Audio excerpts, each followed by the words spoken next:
Vamos orar. Santo Deus, este é o desejo, a esperança em nosso coração, um dia estarmos morando eternamente contigo. Enquanto isso, Senhor, estamos aqui neste mundo com as nossas lutas, as nossas batalhas diárias. Por isso nos reunimos aqui para louvar o Teu nome, engrandecer o Teu nome e também ouvir a Tua palavra. Mais uma vez pedimos, Senhor, que a Tua palavra fale ao coração, que nos mostre o caminho a seguir, que nos dê motivação e que o Teu Espírito exerça uma influência transformadora na vida de cada um de nós. Em nome de Jesus. Amém. Amém. Minha saudação a todos. Sempre uma alegria estar aqui com vocês, estarmos juntos aqui louvando a Deus. Que oportunidade gostosa de estarmos aqui participando de momentos tão bonitos, apresentações tão bonitas, tão bem preparadas, tão inspiradoras, e darmos continuidade à nossa semana de oração. Se porventura tem alguém vindo hoje pela primeira vez essa semana, somente para que você saiba do que a gente está tratando, o título da semana é A Resposta, porque nós estamos buscando respostas para algumas perguntas feitas por Jesus. Durante toda a semana, estamos estudando perguntas que Jesus fez. E eu tenho dito a cada noite na introdução que o estudo dessas perguntas é uma experiência muito interessante, porque são perguntas que nos levam a uma reflexão. Uma coisa importante é a gente lembrar que quando Deus pergunta, é porque Ele precisa da resposta. Deus pergunta para levar as pessoas a uma reflexão e encontrarem as respostas de que necessitam. Algumas perguntas de Cristo são intrigantes, outras são surpreendentes. É bastante surpreendente Jesus chegar diante do paralítico no tanque de Betesda e perguntar para ele: você quer ser curado? É surpreendente uma pergunta dessa, inusitada, não? Jesus perguntar para o cego de Jericó: que queres que eu te faça? Diante da pergunta do jovem rico: bom mestre, que farei para herdar a vida eterna? Em vez de responder, Jesus faz uma outra pergunta: por que me chamas bom? Perguntas. A mulher pecadora trazida diante de Cristo, com ameaça de ser apedrejada, Jesus pergunta para ela: onde estão os teus acusadores? Por que Jesus pergunta? Para nos ajudar a encontrar a resposta. E a pergunta de hoje está no Sermão da Montanha. Dentre outras, esta também está no Sermão da Montanha. Eu convido que você abra a sua Bíblia para me acompanhar na leitura. Capítulo 7 do Evangelho de São Mateus. São Mateus, capítulo 7. Você deve lembrar que o Sermão da Montanha ocupa 3 capítulos do Evangelho de São Mateus, os capítulos 5, 6 e 7. Portanto, o capítulo 7 já é a parte final do Sermão da Montanha. Depois de Jesus já ter dito muitas coisas importantes, interessantes, ele vai dizer o seguinte, capítulo 7, o início do capítulo. Vamos ler alguns versos e, evidentemente, dando destaque para a pergunta que está aí. Todo mundo achou? Sim? Vamos lá. Não julgueis para que não sejais julgados, pois com o critério com que julgardes, sereis julgados. E com a medida com que tiverdes medido, vos medirão também. Por que vês tu o argueiro no olho de teu irmão, porém não reparas na trave que está no teu próprio? Ou como dirás a teu irmão: deixa-me tirar o argueiro do teu olho, quando tens a trave no teu? Hipócrita, tira primeiro a trave do teu olho, e então verás claramente para tirar o argueiro do olho de teu irmão. 2 perguntas no mesmo tema, na mesma temática, na mesma ênfase. Eu destaco o verso 3. Por que vês tu o argueiro no olho de teu irmão, porém não reparas na trave que está no teu próprio?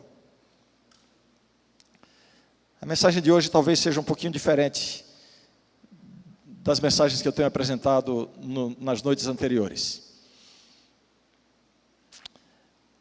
Quase sempre em minhas pregações eu procuro enfatizar muito as ações de Deus e a forma como Deus lida conosco. Hoje eu quero falar um pouquinho sobre as nossas ações e a forma como nós lidamos com as outras pessoas. Então eu quero que entremos agora num ambiente comum, que possamos nos identificar todos como pecadores e reconhecer, e está aí o primeiro passo, reconhecer esta tendência terrível que nós temos de falar mal das pessoas, de julgar as pessoas. Vou fazer duas perguntas aqui. Quais são os dois tipos de pecados que existem? Primeira pergunta, e já vou responder. Os dois tipos de pecados que existem são os seguintes: os meus pecados e os pecados dos outros. A segunda pergunta, quais são os pecados mais graves que existem? E já dou a resposta: os pecados dos outros. Você percebe que este é quase sempre o nosso raciocínio?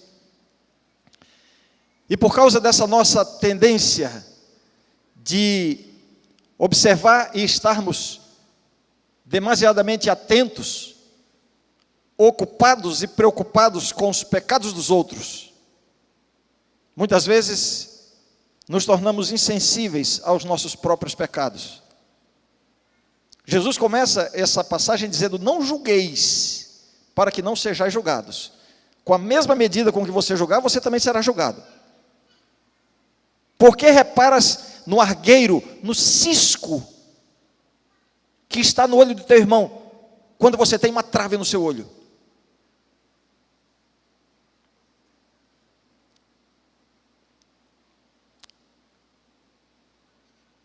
A vida humana, a pessoa humana, é algo muito valioso aos olhos de Deus. A Bíblia diz que o ser humano foi feito à imagem e semelhança de Deus. Portanto, a coisa mais sagrada do mundo é a pessoa humana, a vida humana. Tudo aquilo que fazemos ou falamos que de alguma forma deprecia, destrói a vida humana, a pessoa humana ou a dignidade humana, é um pecado grave aos olhos de Deus.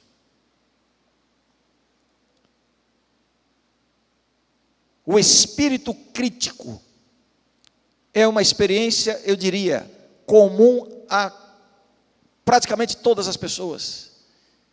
E às vezes nós lidamos com isso de forma superficial, como se isso fosse uma coisa normal, e não nos damos conta do grave pecado que estamos cometendo, quando de alguma forma julgamos as pessoas, criticamos as pessoas, prejudicamos a reputação das pessoas. Uma coisa interessante é que Jesus está falando aqui do julgamento. Não julgueis para que não sejais julgados. Não é o julgamento em si que é pecado. Na verdade, ao longo do Sermão da Montanha, nós vamos perceber que Jesus mesmo fala de julgamentos e de situações em que nós precisamos fazer julgamentos. Um pouquinho depois dessa passagem, ainda do Sermão da Montanha, Jesus fala, por exemplo, para termos cuidado com os falsos profetas. E ele diz: pelos seus frutos os conhecereis. De alguma forma é necessário exercer o julgamento para identificar quem são os falsos profetas. Não lanceis pérolas aos porcos. É necessário exercer um julgamento para identificar quem são os porcos. Não é desse tipo de julgamento que Jesus está falando. Jesus aqui está condenando severamente o julgamento daquilo que nós não podemos julgar. Nós temos acesso aos fatos, às ações, mas nós não temos acesso às intenções. Então, quando nós tecemos um comentário negativo a respeito de alguém, julgando as intenções, julgando os pensamentos, nós estamos incorrendo num grave pecado. Então, isso aqui não é um sermão, isso aqui é uma reflexão. Como é que você lida com esse assunto? Falar mal das pessoas. E a gente ainda tenta aplacar a consciência quando a gente diz assim: olha, não é querendo falar mal não, mas Quando vem mais, já pode esperar que, né? Não, fulano de tal é muito gente boa, mas... E aí vem o veneno. Só que esse veneno, você precisa entender, esse veneno não mata a outra pessoa, mata você mesmo. O veneno do espírito crítico, da língua mordaz, da disposição pronta de denegrir, difamar, prejudicar, destruir a dignidade e a pessoa humana. É disso que Jesus está falando. Existem muitos motivos que podem levar uma pessoa a falar mal da outra. Mas eu acho que dá para a gente agrupar todos os motivos para falar mal de alguém com esse espírito crítico. Todos os motivos em dois grandes motivos. Alguns estudiosos encontram essa explicação. A primeira grande causa do espírito crítico, a primeira razão que leva as pessoas a desenvolver esse hábito de falar mal dos outros, se chama inveja. Inveja. Um dos principais sintomas da inveja, ou talvez o principal sintoma da inveja, seja exatamente falar mal dos outros. O que é inveja? O que é inveja? A inveja é um dos mais terríveis, mais destrutivos sentimentos que o ser humano pode ter na sua vida. A inveja é uma coisa terrível. Uma pessoa até reconhece quando cobiça. Uma pessoa até reconhece quando é ciumenta, mas ninguém admite a inveja. Porque admitir a inveja significa admitir a superioridade do outro. Qual é a diferença entre cobiça, ciúmes e inveja? São coisas, tem suas semelhanças, mas a gente pode identificar mais ou menos assim. A cobiça é querer possuir o que pertence ao outro. O ciúme é não querer que o outro possua o que me pertence. A cobiça tem a ver com o que é do outro. O ciúme tem mais a ver com o que é meu. Não apenas objeto, mas pessoas, relacionamentos, status. Eu olho para o outro e vejo o carrão bonito que ele tem, e aí eu cobiço o carrão dele, eu desejo o carrão dele. Isso é cobiça.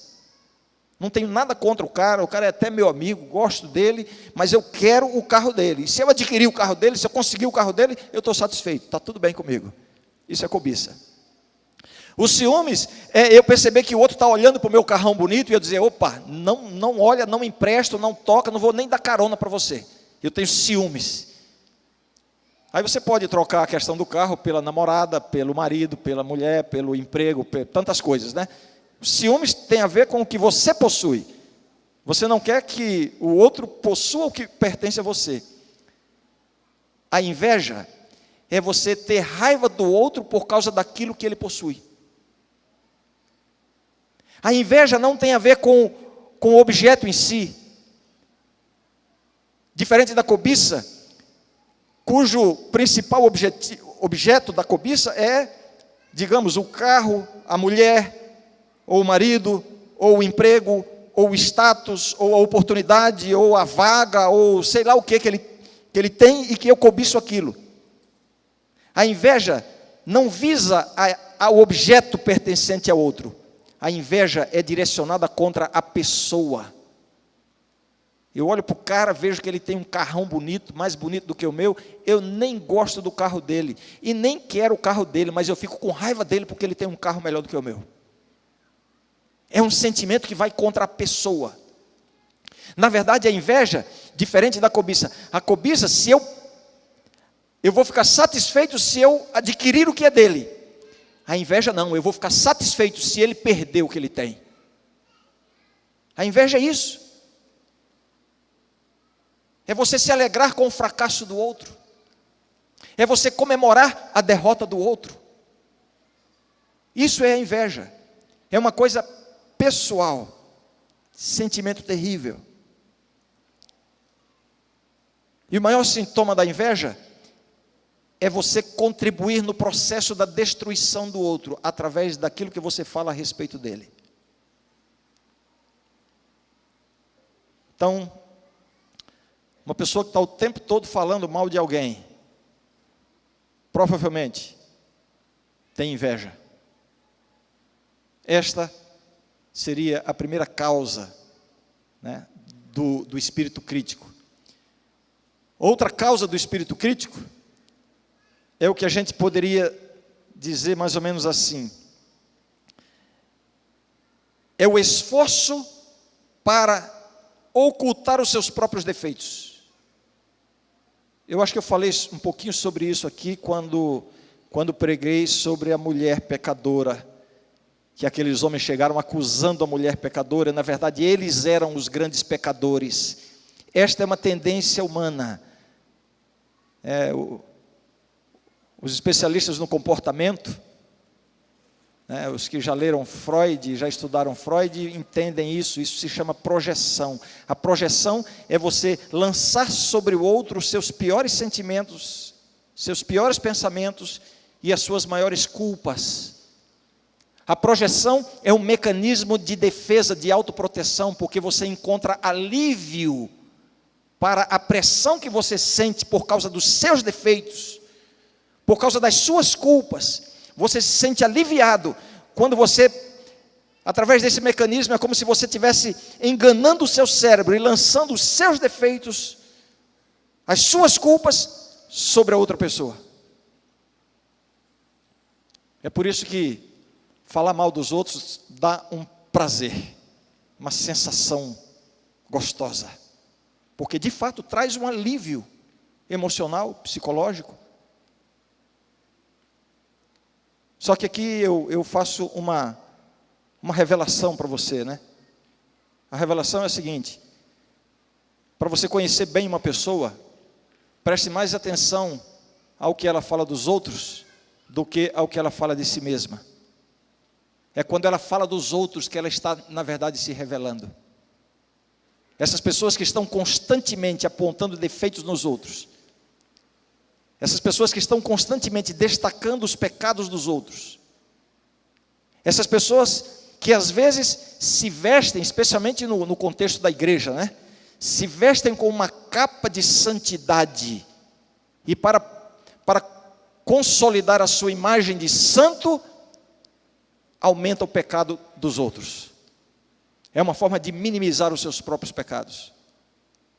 Então eu repito, quer conhecer bem uma pessoa? Não dê tanta atenção ao que ela fala de si mesma. Fique atento ao que ela fala dos outros. É aí que ela se revela. É aí que ela revela quem de fato ela é. É disso que Jesus está falando. Não julgueis para que não sejais julgados. Da forma como você julgar, você será julgado. Em outras palavras, Jesus está dizendo o seguinte: as mesmas culpas que você atribui ao outro, é porque você as possui. Jesus está vendo isso no ser humano. E como eu disse, este é um grave pecado aos olhos de Deus. Porque tudo aquilo que denigre, que menospreza, que despreza, que destrói a dignidade, a pessoa humana, a reputação humana, se torna um pecado contra Deus. Isso é tão sério que quando você olha, por exemplo, para os 10 mandamentos, você vai ver que há mais mandamentos regulando o nosso relacionamento com as pessoas, para proteger e promover a vida das pessoas, do que mandamentos que regulam o nosso relacionamento com Deus. Isso não quer dizer que Deus está querendo dizer o seguinte: não, o seu relacionamento com as pessoas é mais importante do que o seu relacionamento comigo. Não é isso, não é isso. Na verdade é o seguinte: o nosso relacionamento com Deus, a nossa vida com Deus, ela é expressa, esse relacionamento é manifesto através do nosso relacionamento com as pessoas. A religião, ela se revela nas nossas relações horizontais. Não estou proferindo nenhuma heresia para os cuidadores da teologia aqui, não se preocupem. É claro que a base da religião é o nosso relacionamento com Deus, só que o nosso relacionamento com Deus é expresso através do nosso relacionamento com as pessoas. A Bíblia diz assim: como é que você diz que ama a Deus a quem você não vê, se você não ama ao seu próximo, a quem você vê? A nossa religião, digamos assim, a legitimidade, a religião legítima é aquela que se expressa no relacionamento com as pessoas. Este é o grande ponto identificador de quem é verdadeiramente cristão ou não. Aqui na igreja todos nós somos iguais. Aqui dentro todo mundo é igual, todo mundo está na igreja, está todo mundo orando. Eu diria assim, né? Na aparência, todos nós estamos aqui num relacionamento vertical extraordinário. Mas a pergunta é, como estão os seus relacionamentos horizontais? Como é que você está tratando as pessoas? Quando Jesus voltar, Ele mesmo disse, né? O grande dia final, em que haverá separação, e a figura que Jesus usou foi a separação entre as ovelhas e os bodes, né? Os salvos e os perdidos. E a grande distinção entre um grupo e outro, diferente do que alguns pensam. Não, os salvos são aqueles que foram para a igreja toda semana, são aqueles que oravam todos os dias, os salvos são aqueles que guardaram sábado, os salvos são aqueles que... Todas essas coisas têm o seu lugar na religião, mas a identificação final, Jesus vai dizer assim, quando eu tive fome, me deste de comer, quando eu tive sede, me deste de beber, quando eu estive nu, me vestistes, quando eu estava preso, quando eu estava doente, fostes me visitar. Para os perdidos, ele vai dizer assim, quando eu tive fome, não me destes de comer. E tanto um grupo quanto o outro vão perguntar, mas mestre, quando foi que te fizemos isso? Ou outro grupo, quando foi que deixamos de fazer isso? E Jesus vai dizer, quando o fizestes a um desses meus pequeninos, o fizestes a mim. Ou, quando deixastes de fazer a um desses meus pequeninos, deixastes de fazer a mim. Em outras palavras, cristianismo é expresso na maneira como nós tratamos as pessoas. Queridos jovens, nós precisamos aprender a respeitar as pessoas, a tratá-las com dignidade, com respeito. E se as pessoas têm defeitos, e têm, que isso faça com que você as ame ainda mais, e se aproxime ainda mais. Aceitação em lugar de condenação, abraço em lugar de rejeição. É isso que nós precisamos aprender. Foi isso que Jesus veio nos ensinar, e como nós somos difíceis para aprender isso. Jesus se misturava com os pecadores. A gente lê a Bíblia e diz, Jesus é maravilhoso. Mas no nosso dia a dia, em casa, no trabalho, na sala de aula, na igreja, nós não queremos nos misturar com os pecadores. Nós estamos mais preocupados em cuidar da nossa reputação do que, na verdade, em ajudar as pessoas. É disso que Jesus está falando. Jesus não teve nenhum receio de comprometer a sua reputação, quando isso, de alguma forma, comprometia o seu amor aos pecadores.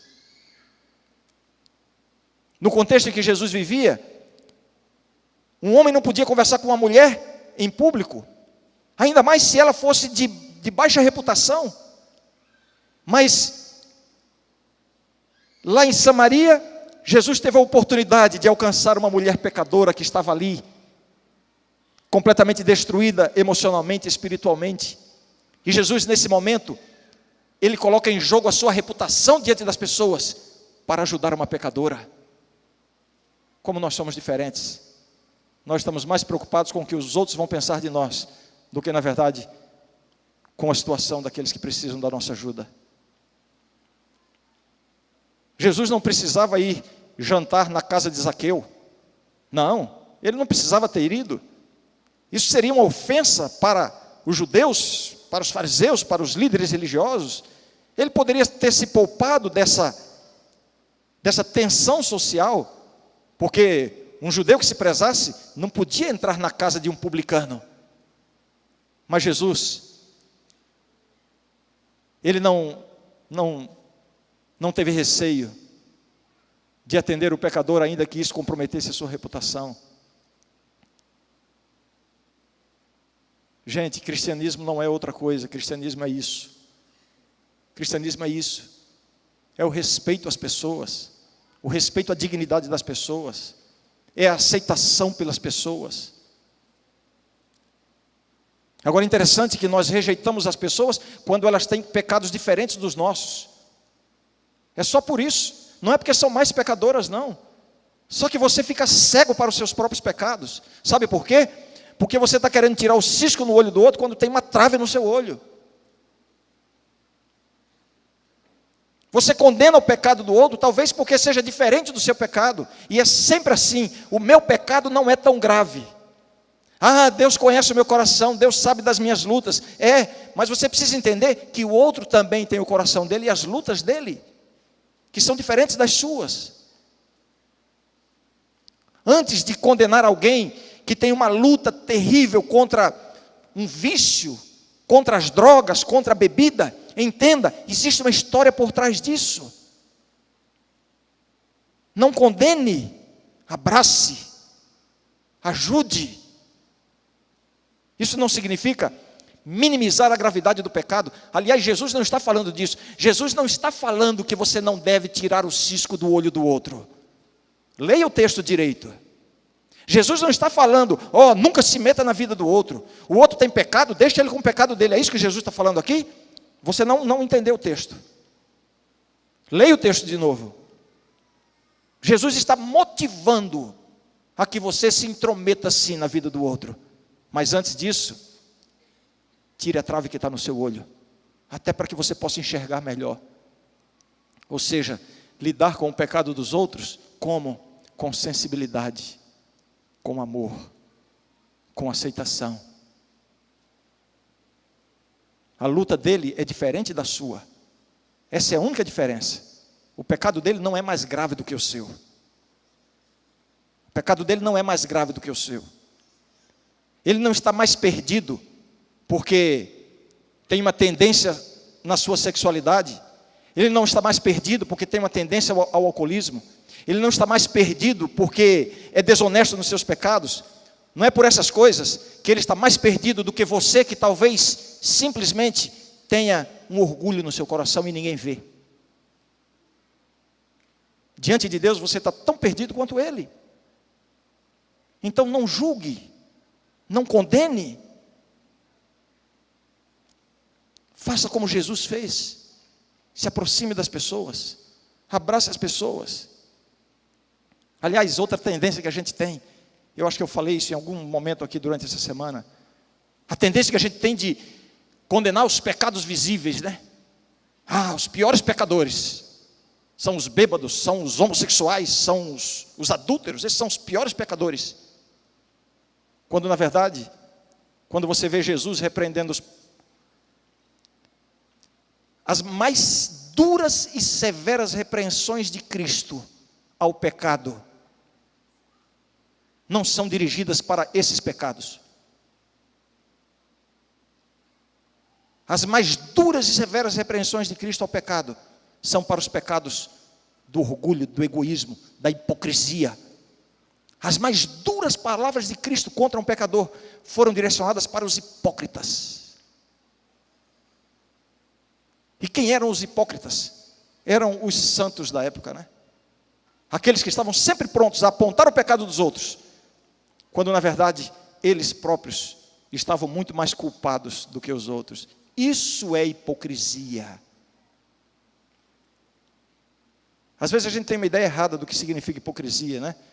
Às vezes eu ouço um jovem dizendo assim, já ouvi isso tantas vezes: pastor, eu não vou nem para a igreja no sábado, porque olha, eu fui para a balada essa semana, eu fiz tanta coisa errada, eu vou chegar lá no sábado, eu vou lá bonitinho com a Bíblia na mão. Isso é hipocrisia, eu não vou fazer isso. Isso não é hipocrisia. Sabe o que é isso? Isso é a batalha espiritual que todos nós temos. Se você pecou durante a semana, aí é que você deve vir para a igreja mesmo. Essa é a luta. Hipocrisia, sabe o que significa? Significa você estar na balada, depois você vem para a igreja e começa a condenar outros. que talvez tenham pecados menores do que os seus. A hipocrisia é isso, é você ser culpado e para aliviar a sua culpa, você acusa os outros. É disso que Jesus está falando. Uau, eu acho que eu estou falando demais já, né? Mas, meus queridos, isso é muito mais sério e muito mais grave do que a maioria de nós imagina. Essa coisa de como tratar, de como lidar com o pecador. Essa postura nossa de estarmos mais preocupados com a nossa reputação do que com as pessoas. Não existe nenhuma motivação maior para alguém vencer um pecado do que essa pessoa se sentisse aceita e amada do jeito que é. Tem gente que pensa assim: aqui está o pecador, então deixa eu acusar, deixa eu condenar, deixa eu mostrar para ele que ele está errado. Vamos abrir a Bíblia aqui, olha, você está fazendo isso, está errado, está condenado, tá? Para ver se isso, para ver se a pessoa se conscientiza e abandona o pecado. Isso não é nem um pouco motivador, muito pelo contrário. Muito pelo contrário. Esse tipo de atitude muito mais afasta do que aproxima. Como é que Cristo fez? Como é que Cristo fez? Jesus se aproximava. Jesus amou as pessoas do jeito que elas eram e do jeito que elas estavam. Jesus chamou Levi e Mateus para ser o seu seguidor quando ele estava na banca fazendo a cobrança de impostos. Jesus se aproxima e abraça os pecadores no lugar onde eles estão e do jeito que eles estão, porque se isso não ajudá-los a abandonarem e a vencerem o pecado, nada mais o fará. Nada mais o fará. Aqueles que vivem muito preocupados com o pecado na igreja, você quer resolver o pecado na igreja? Não existe melhor forma de resolver o pecado na igreja do que abraçando e aceitando os pecadores. Mas tem gente que está mais preocupada com a instituição da igreja do que com aquilo que dá sentido à instituição, que são as pessoas. Cuidar da igreja, irmãos, significa cuidar das pessoas. Não existe como você querer cuidar da igreja descuidando das pessoas. Purificar a igreja do pecado não significa destruir os pecadores ou expulsar os pecadores. Purificar a igreja do pecado significa amar os pecadores, aproximar-se deles para que eles se sintam motivados a terem um encontro transformador com Cristo. É assim que se faz. É disso que Jesus está falando. É essa advertência que Jesus está fazendo para nós. Bem, ao final das contas, eu quero destacar aqui algumas atitudes que podem nos ajudar a lidar com essa situação, aquilo que podemos dizer que seria a solução para esse espírito crítico tão comum à maioria de nós. 3 coisas. Primeiro, antes de cuidar da vida dos outros, cuide primeiro da sua. Entendeu? Não é isso que Jesus está dizendo no verso 5? Hipócrita, tira primeiro a trave do teu olho, e então verás claramente para tirar o argueiro do olho do teu irmão. Resolva a sua vida primeiro, se você quer resolver a do outro. Faça isso. Interessante que a palavra aqui para argueiro e trave, a palavra original, indica que são do mesmo material, madeira. O cisco no olho do irmão é de madeira, a trave é de madeira, ou seja, é exatamente o mesmo produto. É a tendência que a gente tem de amplificar no outro aquilo que nós temos muito maior. De ver no outro exatamente as nossas maiores deficiências. É a tendência que a gente tem. Você quer ajudar? Quem aqui já viajou de avião sabe disso, né? Quando a gente está preparando para decolar, aí, agora a maioria das vezes é num videozinho, né? Mas antes aparecia lá a aeromoça, a comissária, o comissário, para dar as instruções e tal, em dado momento, diz assim: em caso de despressurização, máscaras iguais a essa cairão à sua frente. Aí ela solta a máscara assim. Puxa, tira, não sei o que, tal, coloque a máscara e respire normalmente. Se houver alguém do seu lado que precise da sua ajuda, coloque a máscara primeiro em si mesmo e depois você ajuda o outro. Puxa, que egoísmo, né? Que egoísmo. Não é egoísmo.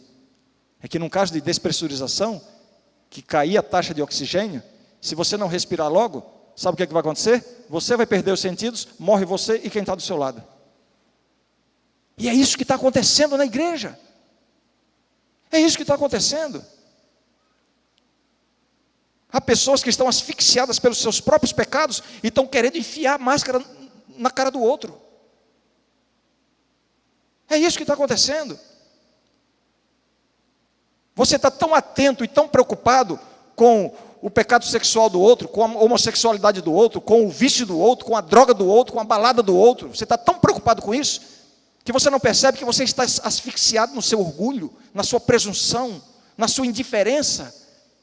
Eu diria, o outro que tem essas suas lutas, provavelmente esses outros estão muito mais próximos da salvação do que você, porque ele está na luta, ele reconhece as fraquezas, ele está clamando a Deus por socorro, e você acha que está salvo.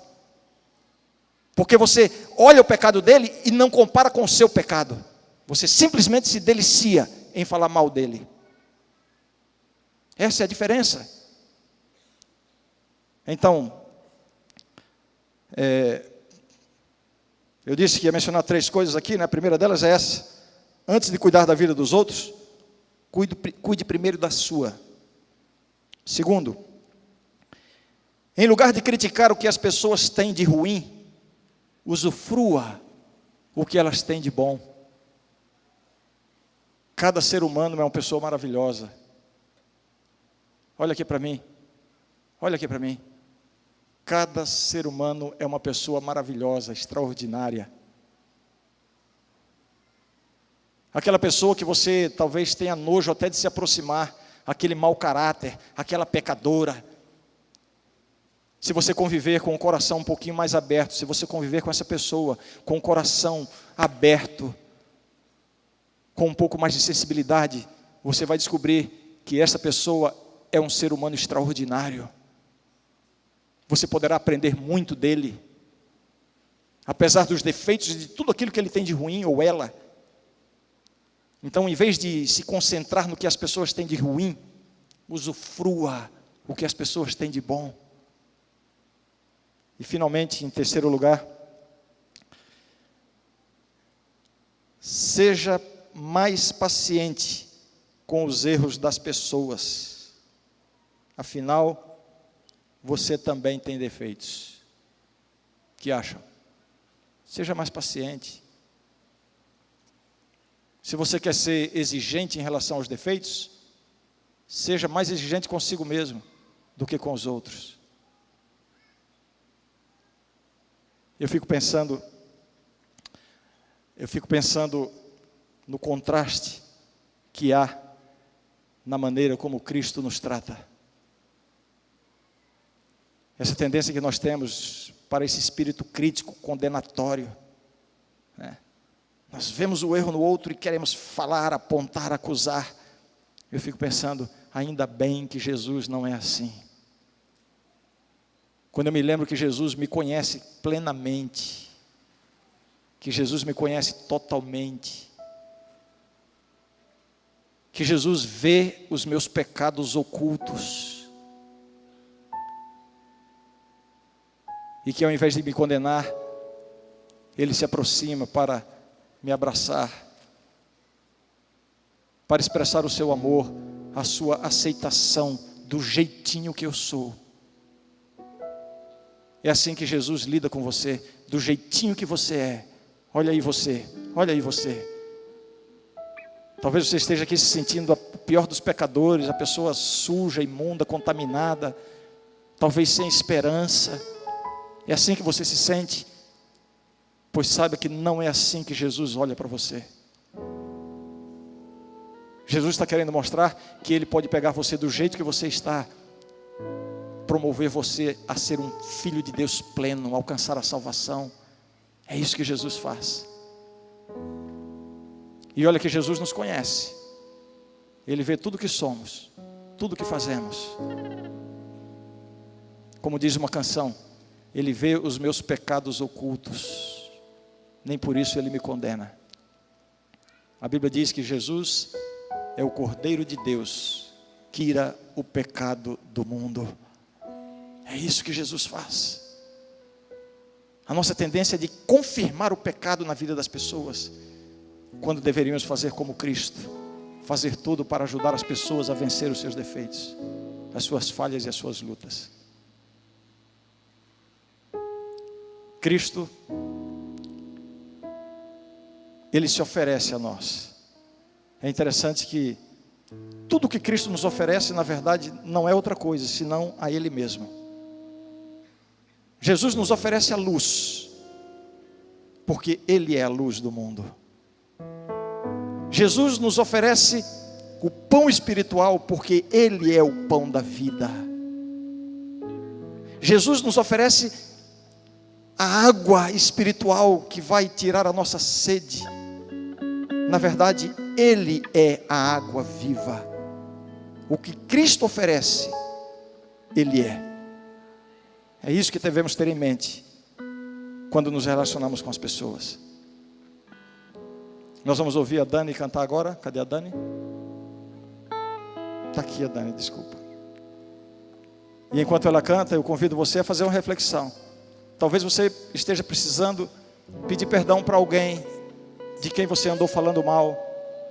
Ou alguém, você pode não ter falado nada de mal, mas você tem evitado, você tem se afastado, porque afinal de contas ele é um grande pecador, ou ela é uma grande pecadora.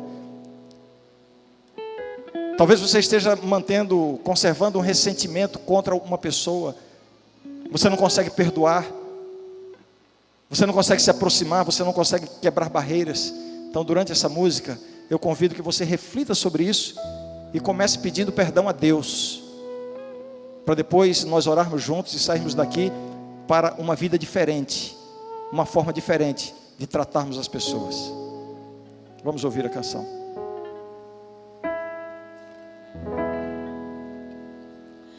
No deserto de quem eu fui, eu tinha sede. Veio Cristo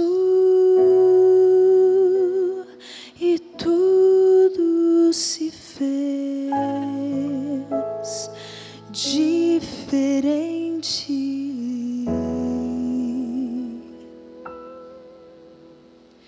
Ele lê meus pecados ocultos,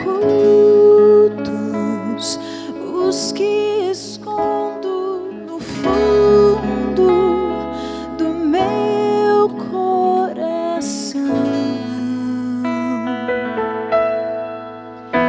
Derrama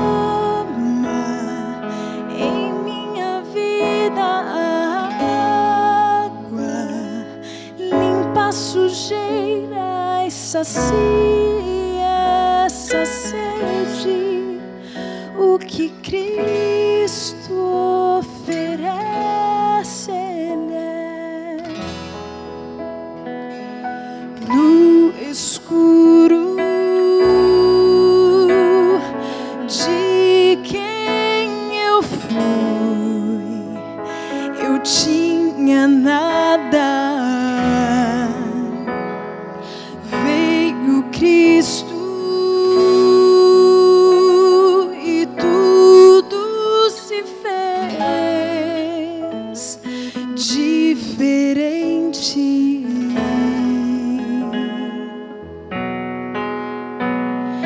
Ele enxerga o que vejo no escuro, o que escondo do mundo no meu coração, e espalha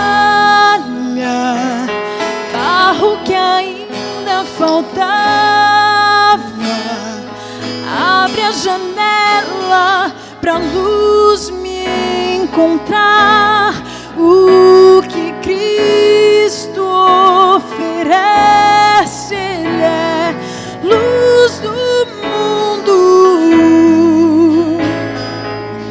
água viva. Cristo, Ele é Cristo, Ele é Cristo.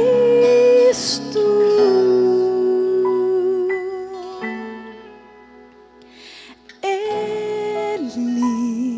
tira o pecado do mundo, planta esperança na terra do meu coração. Oh, Cristo, pão que alimenta o faminto,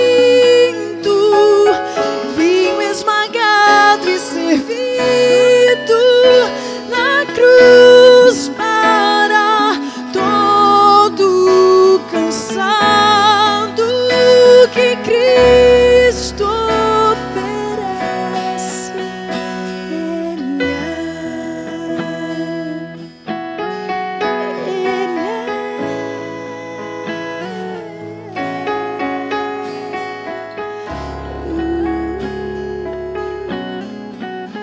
O que Cristo oferece, Ele é.